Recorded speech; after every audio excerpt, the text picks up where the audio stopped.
पछिल्लो समय सामाजिक सञ्जालमा एउटा कुरा घुमिरहेको छ, त्यो हो एप्स्टेन फाइल एन्ड नेपाल कनेक्सन। के यो कुरा सत्य हो त कि ट्रेन्डिङ समाचार बनाउनको लागि मात्रै फैलिएको एउटा नयाँ टपिक? आजको यस भिडियोमा प्रमाण मार्फत हामी यो कुराको जरासम्म पुग्ने प्रयास गर्नेछौँ। जेफ्री एप्स्टेनको केस विश्वभर नै चर्चामा छ, कारण एप्स्टेनमाथि मानव बेचबिखन र यौन शोषणको गम्भीर आरोपहरू लागेको थियो। त्यसपछि विभिन्न अदालतका कागजात, रिपोर्टहरू र पुराना प्रमाणहरू बाहिर आउँदै गए, जसलाई भनिन्छ एप्स्टेन फाइल्स। यी सबै फाइल्सहरू यो लिङ्कमा गएर पनि हेर्न मिल्छ। आज हामी पुरै एप्स्टेन फाइल्सको बारेमा कुरा गर्दैनौँ। आज हामी बस नेपाल कनेक्सनको बारेमा केही कुराहरू खतल्ने प्रयास गर्नेछौँ। हुन त एप्स्टेन फाइल्समा धेरै कुराहरू बाहिर आएका छन्।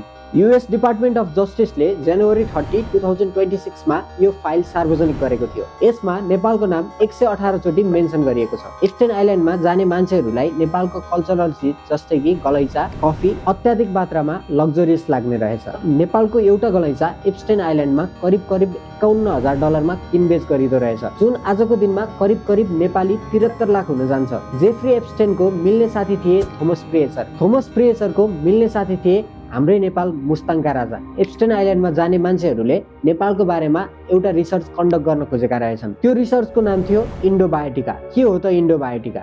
नेपालको हिमालय एरियातिर बस्ने बच्चा र एडल्टहरूको गट हेल्थ यानि कि पेटको स्वास्थ्य एकदमै राम्रो भएको पत्ता लगाएका थिए, किनभने ती बच्चा र एडल्टहरूको पेटमा गुड ब्याक्टेरिया थियो। अब उनीहरूले पेटमा रहेको गुड ब्याक्टेरियालाई बाहिर कसरी कल्टिभेट गर्न सकिन्छ भन्ने कुरामा एउटा एक्सपेरिमेन्ट कन्डक्ट गर्न खोजेका रहेछन्। यही नै थियो प्रोजेक्ट इन्डोबायोटिका। कतिपय इमेलहरू अध्ययन गर्दा यो बुझ्न सकिन्छ कि एप्स्टेन आइल्यान्डमा भएका नराम्रो कामहरूको मनी लन्ड्रिङ गर्न नेपाललाई पर्फेक्ट स्पटको रूपमा लिएको रहेछ। यति रिसर्च गर्दै गर्दा हामीले यो बुझ्न सकिन्छ कि नेपाल जस्तो सानो देश पनि एप्स्टेन फाइलबाट टाढा रहन सकेन। अझै धेरै कुरा आउन बाँकी नै छ। अब नेपाल रिलेटेड यस्तै घटनाहरू बाहिर आउँदै गयो भने खासै नौलो मान्नु पर्दैन। एप्स्टेन फाइल नेपाल कनेक्सन आजको लागि यति नै थियो। तपाईहरुलाई यो भिडियो कस्तो लाग्यो? हामीलाई सल्लाह र सुझाव दिन नभुल्नु होला र हाम्रो च्यानल फ्रम एनपी लाई सब्स्क्राइब गरिदिनु होला। तपाईहरुलाई यो दुईटा टपिक मध्ये कुन टपिक मन पर्छ हेर्न नछुटाउनु होला।